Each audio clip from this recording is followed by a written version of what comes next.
தென்றலுக்கு தாய் வீடு பொதிகை அல்லவா, அது திசை மாறி போவதுதான் புதுமை அல்லவா.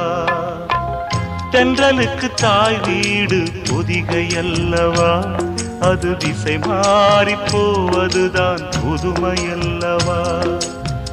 செந்தமிழின் தாய் வீடு மதுரை அல்லவா, அது தேசம் விட்டு போவதுதான் விந்தை அல்லவா. செந்தமிழின் தாய் வீடு மதுரை அல்லவா, அது தேசம் விட்டு போவதுதான் விந்தை அல்லவா.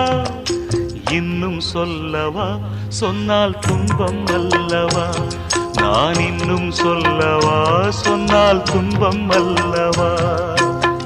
தென்றலுக்கு தாய் வீடு பொதிகை அல்லவா, அது திசை மாறி போவதுதான் புதுமை அல்லவா.